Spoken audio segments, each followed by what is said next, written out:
BJP MP DK అరుణ ఇంట్లో చొరబడిన ఆగంతకుడి గురించి పోలీసులు విచారణ వేగవంతమైంది.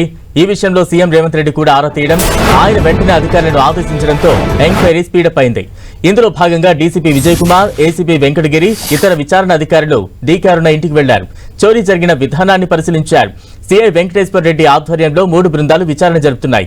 డీకే అరుణ ఇంటి సీసీ ఫుటేజ్ తో పాటు పరిసర ప్రాంతాల్లోని సీసీ ఫుటేజ్ ను పరిశీలిస్తున్నారు. డీకే అరుణ ఇంట్లో చోరీ చేసిన దొంగ రోడ్ నంబర్ 45 నుంచి ఎంటర్ అయినట్లుగా నిర్ధారించారు.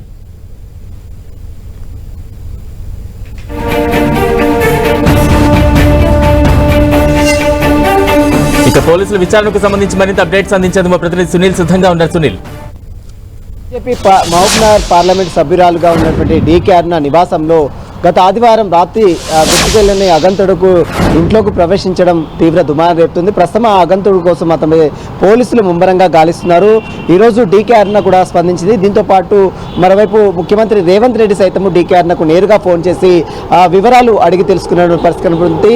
ఇక సెక్యూరిటీ లోపం కావచ్చు, మరోవైపు భద్రతకు సంబంధించిన అంశాలపై కూడా డీకే అరుణ ముఖ్యమంత్రి కొన్ని సూచనలు చేసింది. ఖచ్చితంగా తనకు భద్రత కల్పించాలి, మరోవైపు తన ఇంటి పక్కనే అంటే తన పరిసర ప్రాంతాల్లో ఉంటున్నటువంటి నేపథ్యంలో తనకు సెక్యూరిటీ కూడా అరేంజ్మెంట్ చేయాలంటూ కూడా డీకే అరుణ ఈరోజు ముఖ్యమంత్రి రేవంత్ రెడ్డికి చెప్పినట్లు కూడా సమాచారం తెలుస్తుంది. వీటితో పాటు మరోవైపు ఇప్పటికే అగంతుడి కోసం 3 ప్రత్యేక బృందాలు ఏర్పాటు చేశారు. ఎప్పుడైతే ముఖ్యమంత్రి నేరుగా డీకే అరుణకు కాల్ చేసిరో వెంటనే రంగంలోకి అటు హైదరాబాద్ పోలీస్ కమిషనర్ సివి ఆనంద్తో పాటు మరోవైపు ఏసీపీ, మరోవైపు జూబ్లీహిల్స్ ఇన్స్పెక్టరు, అదేవిధంగా west zone DCP Vijay Kumar నేతృత్వం అందరూ కూడా వచ్చి డీకే అరుణ పరిసర ప్రాంతాల మొత్తం కూడా పూర్తిగా సమీక్షించారు. ఇప్పటికే అగంతుడికి అంటే డీకే అరుణ ఇచ్చినటువంటి ఫిర్యాదు మేరకు పోలీసులు జూబ్లీహిల్స్ పోలీసులు సెక్షన్ 331 సబ్-క్లాస్ 4 తర్వాత 305 కింద ఇప్పటికే బిఎన్ఎస్ యాక్ట్ ప్రకారం కేసు కూడా నమోదు చేసింది. 3 ప్రత్యేక బృందాలుగా సైంటిఫిక్ ఎవిడెన్స్ తో పాటు టెక్నికల్ ఎవిడెన్స్ మొత్తం కూడా పూర్తిగా అన్ని ఆధారాలు కూడా సేకరిస్తున్నారు. అయితే అగంతకుడు రోడ్ నెంబర్ 45 నుంచి తన ఇంట్లోకి ఎంటర్ అయ్యారు. ఇంట్లోకి ఎంటర్ అయిన తర్వాత మొత్తం ఇంట్లో ఉన్నటువంటి అన్ని రూమ్స్ దాదాపు గంటన్నర పైగా అన్ని రూమ్స్ తిరిగారు. కానీ ఏ ఒక్క వస్తువు కూడా దొంగిలించలేదు, ఏ ఒక్క డబ్బు పోలేదు, నగలు పోలేదు అని మాత్రము అటు డీకే అరుణకు సంబంధించిన కుటుంబ సభ్యులు చెప్తున్నారు. డీకే అరుణ కూడా అదే చెప్తుంది. కానీ ఎలాంటి వస్తువులు దొంగిలించకుండా కేవలం ఇంట్లో గంటన్నర పాటు ఏం చేశాడు, ఏం తీసుకోకుండా ఎందుకు రావడం జరిగింది, అసలు ఆగంతకుడు ఎవడు,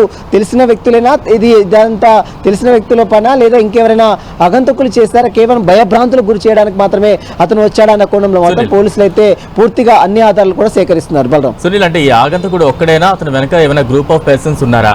మరోవైపు ఏవైనా ఈ చోరీకి పాల్పడడానికి ముందు రోజు కానీ అంతకుముందు ఎప్పుడైనా రెక్కి నిర్వహించిన జాడ ఏమైనా కనబడిందా? ఎస్, పోలీసులు మాత్రం అదే ఆలోచనలో ఉన్నారు. ఎందుకంటే అంత డేర్గా వచ్చి ఇంట్లోకి అన్ని రూమ్స్ కూడా అంటే అతనికి అన్ని కూడా తెలిసినట్టుగానే అన్ని రూమ్స్ కూడా తిరగడం, ఆ తర్వాత ఇదంతా కూడా పక్కా ప్లాన్తో ఇదంతా కూడా తెలిసిన వ్యక్తులే చేసి ఉంటారనేటువంటి అనుమానాలు కూడా పోలీసులు వ్యక్తం చేస్తున్నారు. మొత్తం మీద ఆగంతకుల కోసం మాత్రం 3 ప్రత్యేక బృందాలుగా గాలింపు చర్యలు మాత్రం చేపడుతున్నారు. Right, thank you Sunil.